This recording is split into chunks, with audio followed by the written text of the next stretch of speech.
أعوذ بالله من الشيطان الرجيم بسم الله الرحمن الرحيم سبحانك لا علم لنا إلا ما علمتنا إنك أنت العليم الحكيم صدق الله العظيم.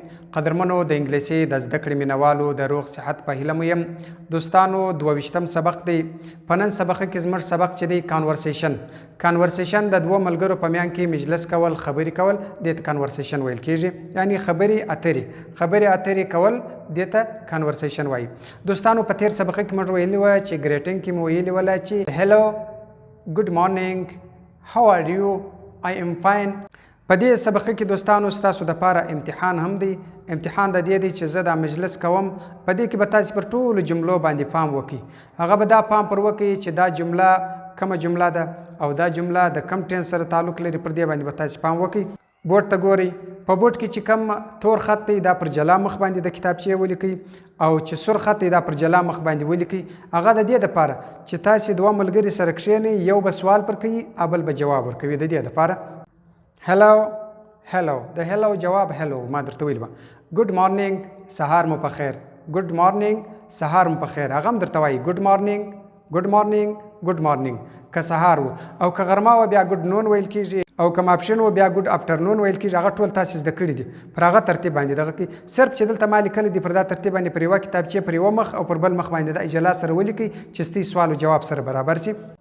هلو، ګډ مارنینګ، هاو آر یو معنا ته څنګه یې. هاو آر یو ته څنګه یې. آی ایم فاین اینډ یو زه ښه یم او ته څنګه یې. آی ایم فاین ټو زه هم ښه یم. ګوره، آی ایم فاین ټو زه هم ښه یم. اوس د دې څه وروسته بیا تعارف کېږي سره. آی ایم احمد زه احمد یم.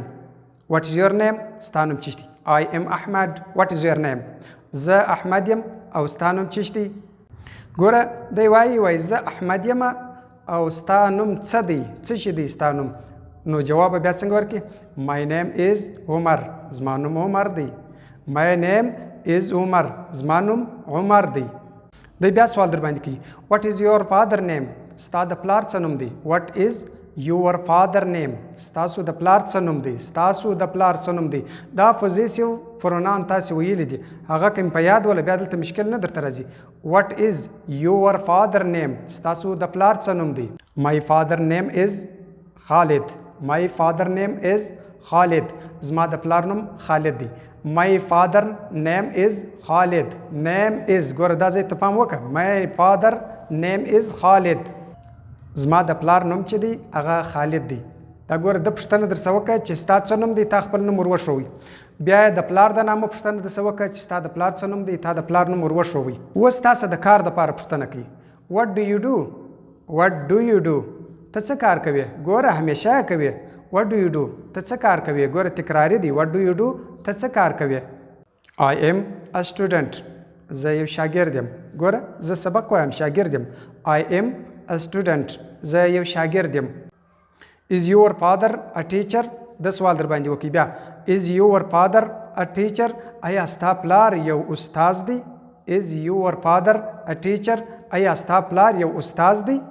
از یور فادر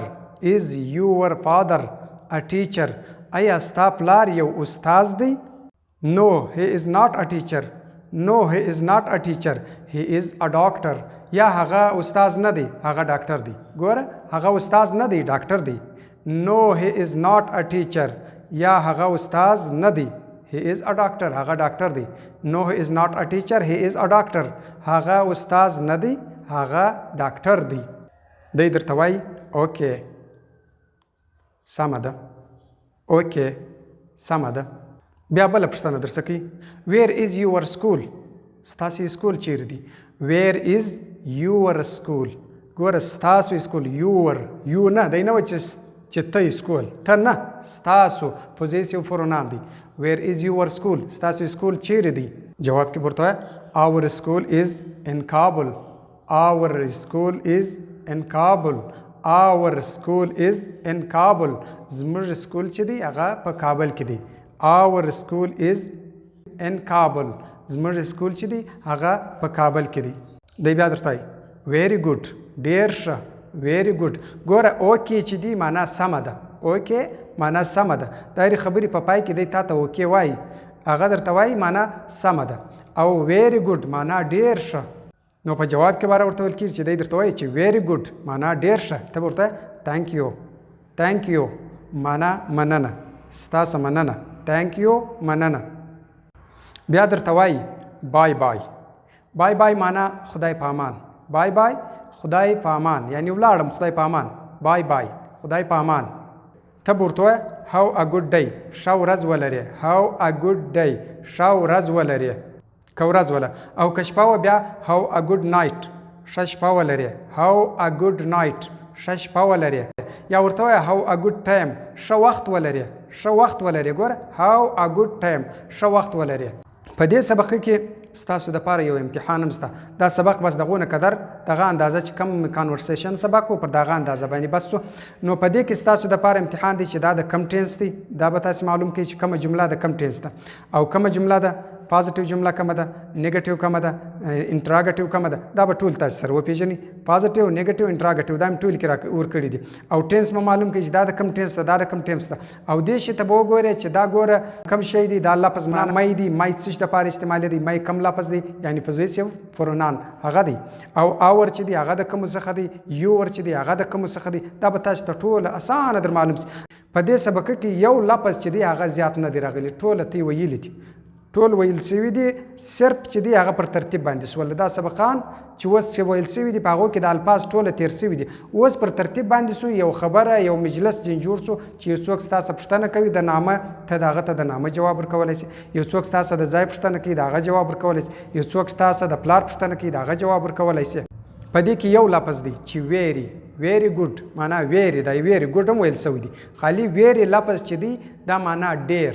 ویری معنا ډیر، بل ځای هم راځي ویری په بل معنا کې راځي. د ډیر په لفظ کې استعمالیږي ویری. بس دغه یو لفظ چې دی دا ستاسو دپاره نوی لفظ دی په دې سبق کې. نور ګرد زاړه الفاظ دی پر ترتیب باندې سول. خوشحاله او قدرمن اوسئ. السلام علیکم ورحمة الله وبرکاته.